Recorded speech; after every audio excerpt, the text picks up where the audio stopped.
વિદ્યાર્થી મિત્રો, આજે આપણે ખૂબ જ અગત્યનો એક ટોપિક જોવાના છીએ. આપણે પાછા કેપેસિટરની અંદર આવતા રહીએ. આપણે કેપેસિટરના શ્રેણી અને સમાંતર જોડાણ જોયું. સમાંતર પ્લેટ કેપેસિટરનું સમીકરણ મેળવ્યું આપણે, C = ε0A/d. પછી કેપેસિટરના નેટવર્કને રિલેટેડ એક્સરસાઇઝ જોયા. પણ આ બધાની અંદર આપણે જોયું તો એમની અંદર ડાયઇલેક્ટ્રિક પદાર્થ એટલે કે આપણે જે અવાહક જેમને કહીએ છીએ, ડાયઇલેક્ટ્રિક પદાર્થ નાખવાથી કેપેસિટન્સ વધે, એ આપણે જે ડાયઇલેક્ટ્રિક પદાર્થ સમાંતર પ્લેટ કેપેસિટરની વચ્ચે નાખ્યો નહોતો.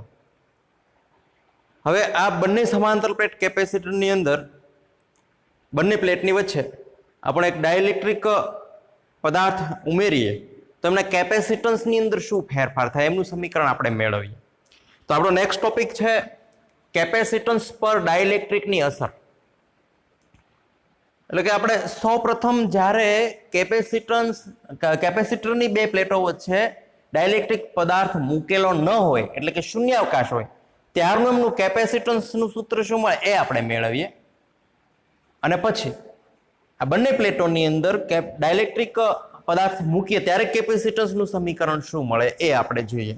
આપણે ખાસ અગત્યના એમના સમીકરણો છે ને એમને રિલેટેડ નીટ, જીની અને ગુજકેટની અંદર ખૂબ જ અગત્યના MCQ પૂછાઈ શકે. એટલા માટે આપણે જોઈએ કે જ્યારે બે પ્લેટોની વચ્ચે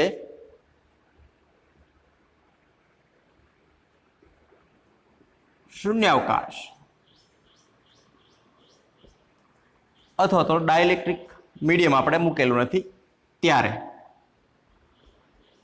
હોય ત્યારે કેપેસિટન્સ. ધારો કે આ બે પ્લેટો છે,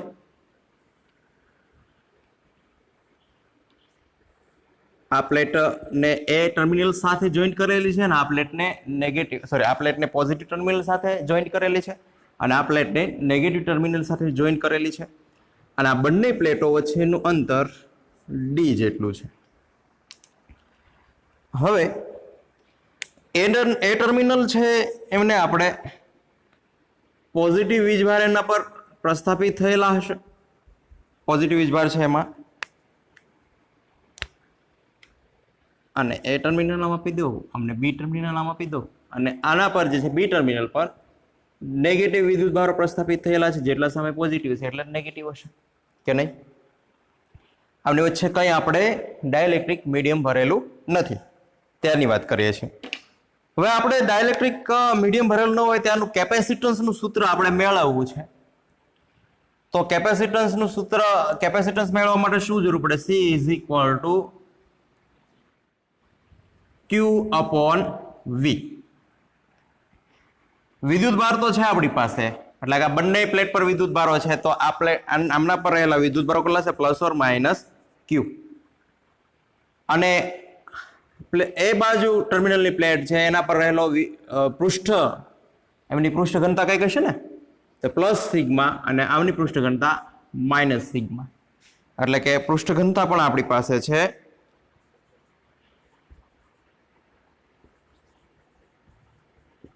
એકમ ક્ષેત્રફળ દીઠ રહેલા વિદ્યુતભારો અને પૃષ્ઠ ઘનતા આપણે નામ આપીએ છીએ. એટલે આપણી પાસે +or- σ છે આપણી પાસે = એકમ ક્ષેત્રફળ દીઠ રહેલો વિદ્યુતભાર. Is it clear?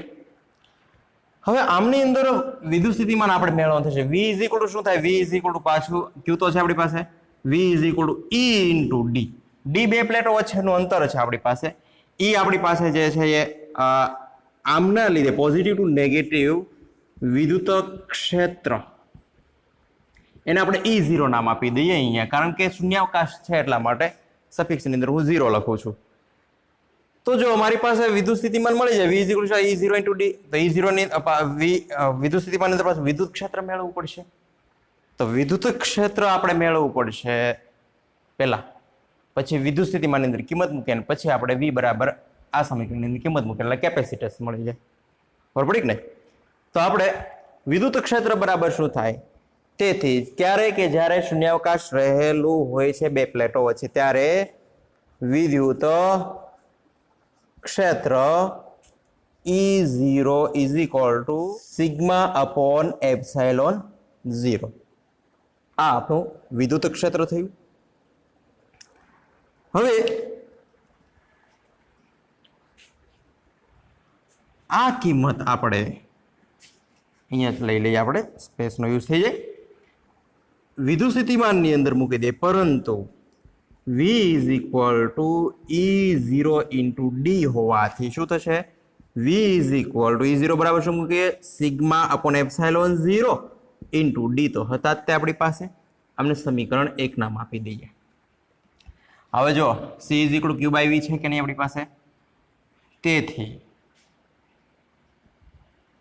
પરંતુ C is equal to Q by V, અહીંયા C0 લઈ લો. આ કેપેસિટન્સ આપણને જે મળશે એ શૂન્યાવકાશિત માધ્યમ માટે આપણને મળશે, એટલે કે બંને પ્લેટો વચ્ચે શૂન્યાવકાશ છે, કોઈ ડાઇલેક્ટ્રિક મીડિયમ નથી, ત્યાંનું મળશે, એટલા માટે હું C0 લઈ લઉં. તેથી શું થશે? પરથી C0 is equal to Q by V. V બરાબર શું મળ્યું?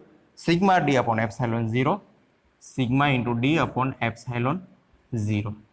છેદનો છેદ અંશમાં જતો રહે એટલે epsilon 0 Q into sigma into D આવી રીતે મળે. પરંતુ Q બરાબર આપણે કંઈક કિંમત મૂકી દઈએ, આપણને ખ્યાલ છે, પરંતુ પૃષ્ઠ ઘનતા શું છે?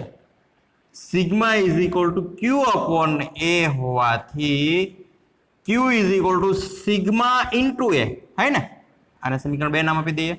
Q is equal to sigma into 2, સમીકરણ 3. સમીકરણ 3 ની કિંમત સમીકરણ 2 માં મૂકો એટલે Q ની કિંમત અહીંયા મૂકીએ આપણે. તેથી શું થશે? C0 એટલે કે શૂન્યાવકાશની અંદર રહેલું માધ્યમ, શૂન્યાવકાશિત હોય બે પ્લેટ વચ્ચે, ત્યારનું capacitance C0 is equal to epsilon 0 Q બરાબર શું છે? સિગ્મા ઇન્ટુ A અપોન શું છે? Sigma into D. Sigma sigma cancel થઈ જાય તો શું વધે? C0 is equal to epsilon 0 A upon D. સમીકરણ 4. આ સમીકરણ આપણું શું છે કે જ્યારે બે પ્લેટો વચ્ચે ડાઇલેક્ટ્રિક મૂકેલું નથી ત્યારે શૂન્યાવકાશ છે ત્યારનું કેપેસિટન્સ. ઓકે, બે પ્લેટો વચ્ચે જ્યારે ડાઇલેક્ટ્રિક મૂકવામાં આવે, આ બંને પ્લેટો વચ્ચેનું અંતર કંઈક ડી છે, આપણે એમની વચ્ચે ડાઇલેક્ટ્રિક કોઈ અવાહક પદાર્થ મૂકવામાં આવે. ડાઇલેક્ટ્રિક વિશેની માહિતી આપણે મેળવી હતી. બે પ્રકારના ડાઇલેક્ટ્રિક હોય છે, ધ્રુવીય અને અધ્રુવીય. ધ્રુવીય ડાઇલેક્ટ્રિક કોને કહેવામાં આવે છે? કે જે ડાઇલેક્ટ્રિકના ધન અને ઋણ વિદ્યુત ભારો એકબીજા પર સંપાત થયેલા ન હોય, એટલે કે આવી રીતે પોઝિટિવ ને નેગેટિવ વિદ્યુત ભારો હોય તો એમને ધ્રુવીય ડાઇલેક્ટ્રિક કહેવામાં આવે છે. અને અધ્રુવીય કોને કહેવામાં આવે છે? કે જે ડાઇલેક્ટ્રિકની અંદર ધન અને ઋણ વિદ્યુત ભારો એકબીજા પર સંપાત થયેલા હોય તો તેમને અધ્રુવીય ડાઇલેક્ટ્રિક કહેવામાં આવે છે. એ આપણે અગાઉ ચર્ચા કરી હતી. અને એને જ્યારે બાહ્ય વિદ્યુત ક્ષેત્રની અંદર મૂકવામાં આવે તો એમની વર્તણૂક કેવી હોય, એમનું પોલરાઇઝેશન કેવું થાય, બરાબર, એ આપણે જોયું. તો હવે જ્યારે બે પ્લેટોની વચ્ચે ડાઇલેક્ટ્રિકને મૂકવામાં આવે છે તો એમની અંદર રહેલા ધન અને ઋણ વિદ્યુત ભારોનું શું થશે? પોલરાઇઝેશન થશે. એટલે કે પોઝિટિવ વિદ્યુત ભાર સાથે નેગેટિવ એટ્રેક્ટ થશે અને એમની સામે જે છે પોઝિટિવ. પણ આ ધન અને ઋણ વિદ્યુત ભારો એક જગ્યાએથી બીજી ટ્રાન્સફર નહીં થાય, કારણ કે અવાહક છે, ડાઇલેક્ટ્રિક છે. પરંતુ ધન અને ઋણ વિદ્યુત ભારો એકબીજાની નજીક રહી અને એની પોતાના સ્થાન ઉપર જે છે એ આવી રીતે નજીક નજીક ગોઠવાઈ જશે. એટલે કે પોઝિટિવ સાથે નેગેટિવ એટ્રેક્ટ થશે અને પોઝિટિવ સાથે એ રહેલો પોઝિટિવ એનાથી દૂર જશે. એની અંદર રહેલો બીજા અણુઓ જે છે એ પોઝિટિવ સાથે નેગેટિવ એટ્રેક્ટ થશે અને પોઝિટિવથી પોઝિટિવ બીજો દૂર જશે. અને એવી રીતે અહીંયા પણ નેગેટિવ છે તો નેગેટિવ સાથે પોઝિટિવ વીજભાર એટ્રેક્ટ થશે અને નેગેટિવ વીજભાર જે છે દૂર જશે. એટલે આ પ્રકારનું જે છે એ ધ્રુવીભવન થશે. આ બધા જે છે એ વિદ્યુત ભારો આવી રીતે ગોઠવવાનો પ્રયત્ન કરશે. પરંતુ અહીંયા જે અંદરની ઇફેક્ટ છે, અંદર જો બાહ્ય વિદ્યુત ક્ષેત્ર છે, બાહ્ય વિદ્યુત ક્ષેત્ર કોની? પોઝિટિવ ટુ નેગેટિવ હશે. આ હું બાહ્ય વિદ્યુત ક્ષેત્ર દર્શાવી દો આવી રીતે. આ બાહ્ય વિદ્યુત ક્ષેત્ર હશે, E0 દર્શાવી દો. હવે અંદરનું વિદ્યુત ક્ષેત્ર કારણ ધ્રુવીભવન થયું એટલે અંદર પણ વિદ્યુત ભારો પ્રેરિત થયા. એટલે કે આ પોઝિટિવ નેગેટિવ આ અસર એમની નાબૂદ થશે, આ પોઝિટિવ નેગેટિવ આ અસર નાબૂદ થશે, એટલે કે અંદર રહેલા પોઝિટિવ નેગેટિવ એકબીજાની અસરો નાબૂદ કરશે. છેડામાં કોર ભાગમાં રહેલા જો આ બંને પ્લેટોને વચ્ચે સંપૂર્ણ રીતે ડાયલેક્ટ્રિક મૂકી દીધેલો છે, ડાયલેક્ટ્રિક પદાર્થ ભરી દીધેલો છે, બરાબર. તો અહીંયા પોઝિટિવ ખાલી રહે, અહીંયા નેગેટિવ વિદ્યુત ભારો રહે અને અહીંયા ખાલી પોઝિટિવ વિદ્યુત ભારો રહે. તો અંદરની બાજુ વિદ્યુત ક્ષેત્ર શું હશે? Positive to negative. આ બહારની બાજુ છે પોઝિટિવ નેગેટિવ ને અંદરની બાજુ તો ખાલી કેટલા જ વિદ્યુત ભારો રહે? આટલા જ વિદ્યુત ભારો રહે ને. જો આ જે છે એ નેગેટિવ વિદ્યુત ભારો, આટલા વિદ્યુત ભારો રહેશે અંદરની બાજુ, બાકીના અસર એમની નાબૂદ થશે. અને સામેની પ્લેટ પર ધન વિદ્યુત ભારો આટલા રહેશે, વચ્ચેના વિદ્યુત ભારો એકબીજાની અસરો નાબૂદ કરશે, કારણ કે પોઝિટિવ નેગેટિવ છે એટલે તટસ્થ થઈ જશે. તો અંદરની બાજુ વિદ્યુત ક્ષેત્ર શું હશે? પોઝિટિવ ટુ નેગેટિવ હશે, એટલે કે અહીંયા પોઝિટિવ છે અને આ બાજુ નેગેટિવ છે, તો પોઝિટિવ ટુ નેગેટિવ. આ બાજુ છે અંદરનું વિદ્યુત ક્ષેત્ર ઈ પી નામ આપી દો, કારણ કે પોલરાઇઝેશનને લીધે વિદ્યુત ક્ષેત્ર મળે છે, એટલા માટે મેં નામ આપી દીધું છે ઈ પી. ખબર પડી? તો જો અંદર અને બહાર બંને બાજુ વિદ્યુત ક્ષેત્ર છે. હવે આપણે તો કેપેસિટન્સ મેળવવાનું છે, તો ફરીવાર પાછું જે છે પહેલાની અંદર આવતા રહે. કેપેસિટન્સ મેળવો તો શું થાય? C is equal to Q by V. તો V મેળવવું પડે તો V ઇઝ ઇક્વલ ટુ શું છે? E into D. પરંતુ આ E કયું આવશે? Polarise electric field. પોલરાઇઝ વિદ્યુત ભારો છે એને લીધે મળતું ઇલેક્ટ્રિક ફિલ્ડ. તેથી આપણે શું મેળવીએ? વિદ્યુત ક્ષેત્ર મેળવીએ. વિદ્યુત ક્ષેત્ર મેળવશું કેવી રીતે? પણ અહીંયા જે છે એ પોલરાઇઝ મીન્સ કે અહીંયા પરિણામી વિદ્યુત ક્ષેત્રની જરૂરિયાત ઊભી થશે. એટલે કે આની અંદર બાહ્ય વિદ્યુત ક્ષેત્રને બાહ્ય વિદ્યુત ભારો લીધે અને અંદરનું રહેલું વિદ્યુત ક્ષેત્ર બંને અપોઝિટ ડાયરેક્શનની અંદર છે, તો પરિણામી વિદ્યુત ક્ષેત્ર કંઈક મળશે. એક ઉદાહરણ તમને આપું. ધારો કે આ બંને પ્લેટો છે અને આ પ્લેટો ધન વિદ્યુત ભાર છે, નેગેટિવ વિદ્યુત ભાર છે. બાહ્ય વિદ્યુત ક્ષેત્ર 10 વોલ્ટ પર મીટર છે. આ કયું છે? બાહ્ય વિદ્યુત ક્ષેત્ર.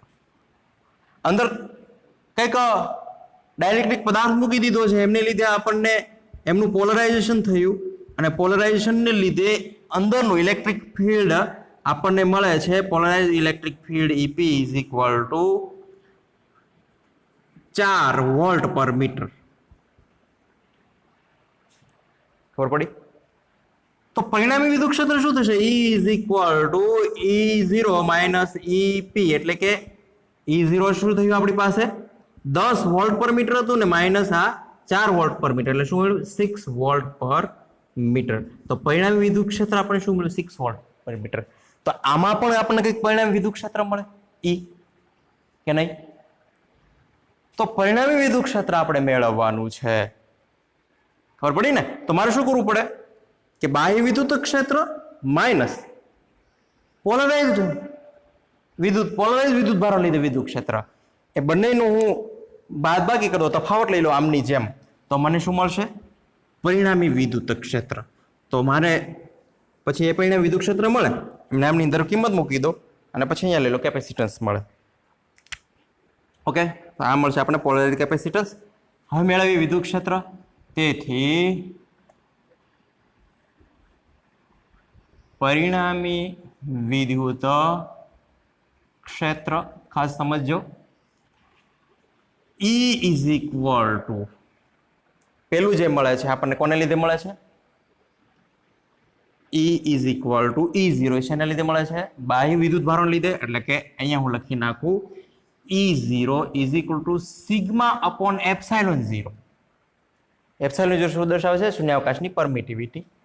અને હવે પોલરાઇઝ વિદ્યુત ભારોને લીધે આપણને મળે છે EP is equal to sigma P upon epsilon 0. એટલે કે આમ અહીંયા જે છે ધન પ્લસ ઓર માઇનસ ઋણ વિદ્યુત ભારો છે, તો અંદરની જે આ નેગેટિવ વીજ ભારો મળે છે એને શું કહેશું આપણે? Minus sigma P. અને એવી જ રીતે સામે આપણને મળે છે એમને શું કહેશું? Plus sigma P. એટલે કે શું થયું? પૃષ્ઠ ઘનતા, વિદ્યુતભારની પૃષ્ઠ ઘનતા કોને લીધે મળ્યું? પોલરાઇઝેશન થયું ત્યારે આપણને મળ્યું, બરાબર. તો આપણને આમાં શું મળે? પ્લસ ઓર માઇનસ સિગ્મા પી મળે. અને એવી જ રીતે બહાર જે છે એ આવડવા એ પણ આપણું શું થયું? Plus sigma. અને આ શું થયું? Minus sigma. ખબર પડી? ખ્યાલ આવે છે કે નહીં? આ બાહ્ય વિદ્યુત ભારો છે અને આ જે મળે છે આપણને અંદર પોલરાઇઝેશન થયું એમને લીધે ની પૃષ્ઠ ઘનતા મળે છે. તો અહીંયા મારે પોલરાઇઝેશન વિદ્યુત ક્ષેત્ર મેળવવું હોય તો કોને લીધે મળે છે?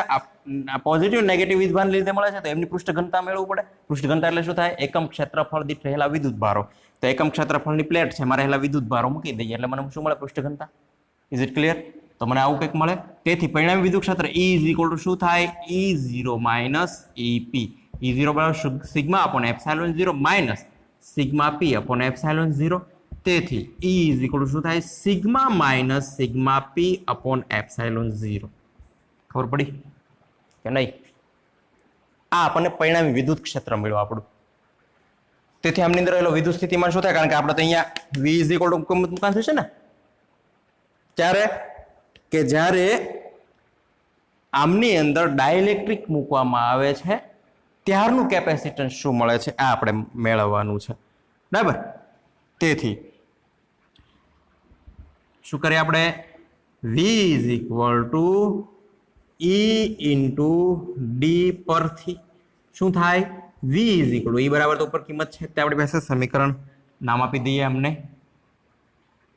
એક અમને નામ આપી દઈએ. બે કઈ વાંધો નહીં. E ઇઝ ઇક્વલ ટુ કિંમત અહીંયા મૂકી દઈએ. તેથી શું થાય? Sigma minus sigma P upon epsilon not into D. આને સમીકરણ 2 નામ આપી દઈએ. ખબર પડી કે નહીં? હવે આમની અંદર આપણે સિગ્મા માઇનસ સિગ્મા P બરાબર કંઈક કરવાનું છે, બરાબર. હવે જુઓ, ખાસ ધ્યાન રાખજો, અહીંયા આપણે એક અચળાંક ઉમેરવાનો છે, ડાઇલેક્ટ્રિક અચળાંક. અહીંયા બાહ્ય વિદ્યુત ક્ષેત્ર કોને લીધે પ્રેરિત થાય છે? વધારે કે ઓછો, સ્ટ્રોંગ અથવા વીક. તો પોઝિટિવ અને નેગેટિવ વિદ્યુત ભારો અહીંયા વધારતા જઈએ એમ વિદ્યુત ક્ષેત્ર વધશે, બરાબર. હવે જો વિદ્યુત ક્ષેત્ર વધે તો અંદરનું પોલરાઇઝેશન શું થાય? વધે કે નહીં? જેમ જેમ વિદ્યુત ક્ષેત્ર વધારતા જઈએ અંદર જે છે પોલરાઇઝેશન છે, ધ્રુવીભવન એ વધતું જશે, સ્ટ્રોંગ બનતું જશે. તો એમની પૃષ્ઠ ઘનતા સિગ્મા P બરાબર કોના સમપ્રમાણમાં હોય? જે પૃષ્ઠ ઘનતા એકમ વિદ્યુત ભાર દીઠ આપણને મળે છે, સોરી એકમ ક્ષેત્રફળ દીઠ જે વિદ્યુત ભાર મળે છે આપણને, પૃષ્ઠ ઘનતા sigma P is equal to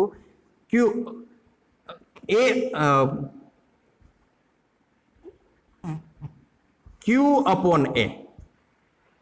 કે એકમ ક્ષેત્રફળ દીઠ જે વિદ્યુત ભાર મળે છે એ તો ક્ષેત્રફળ તો સરખું જ રહેવાનું, પણ વિદ્યુત ભારોની સંખ્યા વધારી શકીએ ને, કે બાહ્ય વિદ્યુત ક્ષેત્ર વધે એમાં આપણે વિદ્યુત ભારોની સંખ્યા અથવા તો પોલરાઇઝેશન વધારી શકીએ. તો આ જે ટર્મ્સ છે સિગ્મા P એ કોના સમપ્રમાણમાં છે? એ બાહ્ય વિદ્યુત ક્ષેત્રના સમપ્રમાણમાં છે. બાહ્ય વિદ્યુત ક્ષેત્ર જેમ વધારીએ એમાંનું પોલરાઇઝેશન વધશે. તેથી અહીંયા હું લખી દઉં તમને કે રેખીય ડાઇલેક્ટ્રિક માટે સિગ્મા P પોલરાઇઝેશનની જે પૃષ્ઠ ઘનતા છે, પોલરાઇઝેશનને લીધે જે પૃષ્ઠ ઘનતા મળે છે એ બાહ્ય વિદ્યુત ક્ષેત્રના સમપ્રમાણમાં હોય છે. એટલે કે sigma P proportional two E0. બાહ્ય વિદ્યુત ક્ષેત્ર E0 થયું ને. હવે જો સિગ્મા P કોના પ્રોપોર્શનલ, કોના સમપ્રમાણમાં છે? E0. બાહ્ય વિદ્યુત ક્ષેત્ર જો વધે તો એ પ્રમાણે પણ વિધ્રુવીભવન થાય. તો આ તફાવત લીધો છે સિગ્મા માઇનસ સિગ્મા P. આ ભૌતિક રાશિ બદલતી છે. આપણે એમ કે બાહ્ય વિદ્યુત ક્ષેત્ર સમપ્રમાણમાં છે તો અહીંયા વધારે આવતું, અહીંયા જે કિંમત બદલતી જાય છે તો આનો તફાવત આખો જે મળે છે આપણને, બરાબર. અહીંયા તો સિગ્મા છે જ તે. આ તફાવત મળે છે એ પણ કોના સમપ્રમાણમાં થાય? બાહ્ય વિદ્યુત ક્ષેત્રના સમપ્રમાણમાં થાય. કારણ કે આની અંદર જે સિગ્મા P છે કોના સમપ્રમાણમાં છે? બાહ્ય વિદ્યુત ક્ષેત્રના. તેથી અહીંયા શું લખી શકાય કે sigma minus sigma P proportional two E0. Is it clear? ખબર પડી? હવે જો આ સમીકરણ 3 અને સમીકરણ 4 બંને એકબીજાના સમપ્રમાણમાં છે, તેથી શું લખી શકાય? Sigma minus sigma P proportional to sigma પી. ખબર પડી શું કર્યું એ? કારણ કે જો અહીંયા E0 છે ને અહીંયા E0 છે, બંને સમીકરણ સરખાવી ન શકાય, કારણ કે ઇઝ ઇક્વલ ટુ હોય તો સરખાવી શકાય, પણ આ E0 ઇઝ ઇક્વલ ટુ અહીંયા મૂકી દે એટલે શું થાય? સિગ્મા પી મળે આપણને. બરાબર? ચલે છે કાઢવું હોય તો શું મૂકવું પડે? અચળાંક મૂકવો પડે. તેથી હવે ખાસ અગત્યનું, sigma minus sigma P is equal two, ચલે છે આ કાઢવું છે, પ્રોપોર્શનલ ટુ કાઢવું છે તો અચળાંક મૂકવો પડે. આપણે કોની વાત કરીએ છીએ? કેપેસિટરની અંદર મૂકેલા ડાઇલેક્ટ્રિકની વાત કરીએ. તેથી એ ડાઇલેક્ટ્રિક અચળાંક છે 1/k. જેવી રીતે તમે ગુરુત્વાકર્ષણનો સાર્વત્રિક નિયમ જોયો તો એમની અંદર જી સાર્વત્રિક અચળાંક, ગુરુત્વાકર્ષણનો જે નિયમ જોયો તો એમની અંદર જી સાર્વત્રિક અચળાંક હતો. કુલમ્બનો નિયમ જોયો તો એમની અંદર કે સાર્વત્રિક અચળાંક હતો, કે 9 બધાની ફિક્સ વેલ્યુ હતી. તો અહીંયા આપણે જે 1/k એ શું મળે છે? ડાઇલેક્ટ્રિક અચળાંક ઇન્ટુ સિગ્મા પી તો છે જ તે. તો હું અહીંયા લખી નાખું 1/k ઇન્ટુ સિગ્મા પી ની જગ્યાએ અહીંયા લખી નાખું સિગ્મા પી, જ્યાં કે ડાઇલેક્ટ્રિક અચળાંક એટલે શું? જે પદાર્થ લ્યો તમે, H2O લ્યો, HCl લ્યો, નાઇટ્રોજન લ્યો, કે પછી કોઈ પણ લિક્વિડ લ્યો, કોઈ પણ ઘન પદાર્થ લ્યો, કે પ્લાસ્ટિક લ્યો, રબર લ્યો, તો દરેકનો ડાઇલેક્ટ્રિક અચળાંક કે નું મૂલ્ય, એમનું ડાઇલેક્ટ્રિક જે છે એ અલગ અલગ છે. તો કેપેસિટન્સમાં શું ફેરફાર થાય એ આપણે જોવાનું છે, જે આપણે અહીંયા જ પહોંચ્યા છે. તો આ સમીકરણ નામ આપી દે 5 નંબરના સમીકરણ ક્યાં મૂકે? 2 નંબરના સમીકરણમાં sigma minus sigma P is equal two શું મૂકું? સિગ્મા પી અપોન કે મૂકી શકાય. પરંતુ હવે જો અહીંયા મેં સિગ્મા પી લખ્યું છે, તો આ જે જવાબ મને મળે છે સિગ્મા માઇનસ સિગ્મા પી, તો એમનું કંઈક પરિણામી જવાબ મળશે. તો અહીંયા હું શું લખી નાખું? સિગ્મા. આમનો તફાવત લઈએ આપણે, સિગ્મા માઇનસ સિગ્મા પી, તો ઇઝ ઇક્વલ ટુ શું મળે? આમનું પરિણામી પૃષ્ઠ ઘનતા મળશે, તો હું એ લખી નાખું સિગ્મા. Is it clear? તો હવે આગળ વધીએ. સિગ્મા પી, સિગ્મા માઇનસ સિગ્મા પી બરાબર શું થશે? Sigma D upon epsilon 0 into કે. તેથી V ઇઝ ઇક્વલ ટુ, અહીંયા લખી દઈએ એક સ્ટેપ હજી, સમીકરણ 2 અને 5 પરથી V is equal to sigma minus sigma P is equal શું થશે? Sigma upon k upon epsilon 0 upon epsilon 0 into D તો છે જ તે. ખબર પડી? અને શું કરી દઈએ? કે એને નીચે લઈ લઈએ, તેથી V ઇઝ ઇક્વલ ટુ શું થાય? સિગ્મા ઇન્ટુ ડી કે એપ્સાઇલોન નોટ. કોના બરાબર મેળવ્યું? તો V ઇઝ ઇક્વલ ટુ મળ્યું. આપણે શું મેળવ્યું છે? કેપેસિટન્સ. પરંતુ C is equal to Q upon V હોવાથી શું થશે? C is equal to Q upon V એ બરાબર શું છે? Sigma into D, sigma into D upon k epsilon not. કે એપ્સાઇલોન નોટ ક્યાં જશે? ઉપર જશે, કે એપ્સાઇલોન નોટ. ખબર પડી? આગળ વધીએ. Q ઇઝ ઇક્વલ ટુ શું થાય? કારણ કે તો આપણી પાસે પૃષ્ઠ ઘનતા છે, સિગ્મા ઇઝ ઇક્વલ ટુ અહીંયા Q ઇઝ ઇક્વલ ટુ, તો Q ઇઝ ઇક્વલ ટુ શું થાય? સિગ્મા ઇન્ટુ એ થશે ને? અહીંયા કિંમત મૂકી દઈએ. તે Q is equal to sigma into A થાય ને? કારણ કે સિગ્મા ઇઝ ઇક્વલ ટુ શું થાય? કોને અહીંયા નીચે લઈ લો, એકમ ક્ષેત્રફળ દીઠ રહેલો વિદ્યુતભાર. કિંમત મૂકી દઈએ આમની અંદર, તેથી શું થાય?